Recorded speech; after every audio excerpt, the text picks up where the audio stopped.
La start-up, elle existe depuis 4 ans révolus maintenant. On va rentrer dans la 5e année à partir du mois d'avril. Donc oui, on est encore en start-up parce qu'une start-up, ça se définit aussi par la capacité peut-être à grandir. Facility est une start-up née d'une agence de communication. L'objet de la nouvelle société est de faciliter l'accès au contenu web aux personnes porteuses de handicap.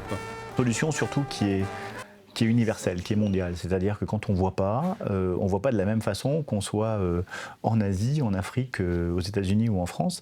Ça veut dire qu'on a beaucoup de marchés à conquérir encore. Donc oui, nous sommes encore une start-up et avec beaucoup d'avenir devant elle. Maïdis est une application mobile facilitant la lecture aux personnes dyslexiques. Je suis sur un document qui est ici, c'est le badge professionnel du CES d'où nous revenons. Automatiquement, le texte a été entièrement scanné. À partir du moment où j'ai ces éléments qui ont été reconnus en termes de texte, eh bien je vais pouvoir les améliorer pour que réellement ce soit facile pour moi de pouvoir les lire. Police de caractère, grossissement, c'est basique. Maïdis va plus loin. On confond des lettres, des sons et des syllabes lorsque l'on est dyslexique, eh bien, ce sont souvent le cas des lettres miroirs. Le U est confondu avec un N, le 6 avec un 9, le P avec le Q, le B, le D.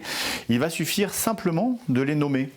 Eh bien, je confonds en effet le OU et le ON, mais je confonds le PU et le BU par exemple, ou le DU, et je confonds enfin dans les chiffres eh bien, quelque chose qui va être le 6 et voire le 9.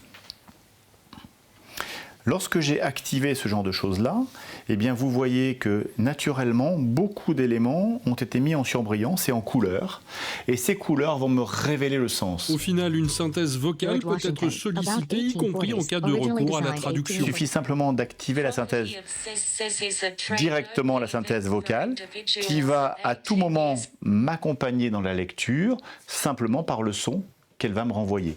Pratique et simple, l'application est accessible de différentes façons en fonction de l'usage. On devient utilisateur de Maïdis à travers la proposition que l'on fait, qui est absolument gratuite pour l'utilisateur, jusqu'à une certaine quantité de scans ou de prises de photos que l'on va faire. Jusqu'à 30 scans par mois, c'est absolument gratuit. C'est-à-dire que c'est pour une offre de découverte du mode de fonctionnement ou éventuellement pour des usages qui sont assez limités. Si on est sur des usages qui sont beaucoup plus conséquents et qui vont être des usages du quotidien, jusqu'à 600 scans, on est à 2,99 €. Voilà, donc on est sur quelque chose qui est hyper accessible, c'est ce que l'on a voulu, ça a toujours été la vocation de Facility, et à travers son application Maïdis, c'est exactement là-dessus qu'on a souhaité rester. Depuis sa création, la start-up participe au CES de Las Vegas, le salon mondial des utilisateurs de technologie. Maïdis y a été distingué cette année. Oui, on a eu une chance phénoménale, c'est qu'on a présenté cette application et qu'elle a énormément séduit les différents jurés qui composaient le jury d'attribution, et on a eu la chance de recevoir le prix de la meilleure application du CES 2023, prix qui nous a été remis par le président du CES, donc un énorme honneur pour nos équipes qui ont planché pendant près d'1 an sur le projet et qui nous permettent d'arriver à quelque chose qui apparaît comme étant très simple lorsqu'on a cette application que l'on peut mettre sur un téléphone ou sur une tablette. Mais voilà, c'est une belle reconnaissance. Et Frédéric Sudreau a lancé une augmentation de capital significative, suivie par 4 groupes. On parle d'1,5 million d'euros injectés fin 2022. Ça change d'avoir un peu plus de souplesse pour pouvoir mener des actions à risque. On a lancé l'application Maïdis avec des moyens financiers d'agences de presse aux États-Unis qu'on n'aurait pas eu les moyens de faire si on n'avait pas été avec ces fonds-là.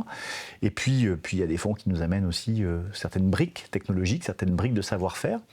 TF1 a une brique média, Malakoff Humanis nous amène une brique santé et la possibilité de retrouver peut-être un vecteur santé qui nous amène des clients différents.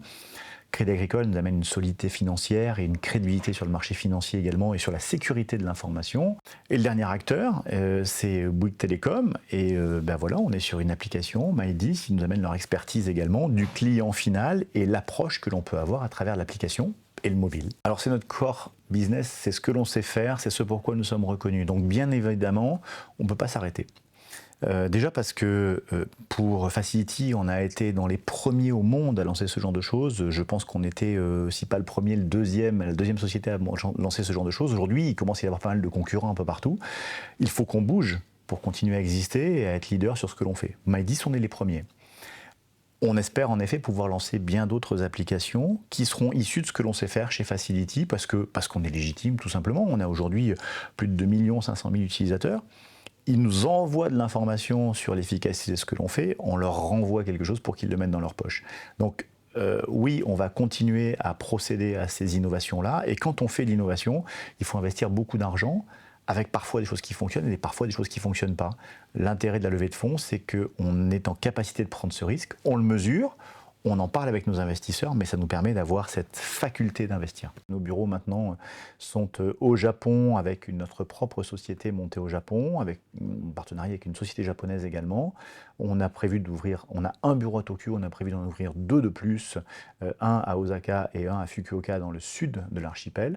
On a un bureau également à New York maintenant et on veut avoir un bureau au Canada. Donc oui, il faut forcément qu'on soit capable de rayonner et les investisseurs viennent aussi pour nous accompagner et dans la stratégie et dans le financement.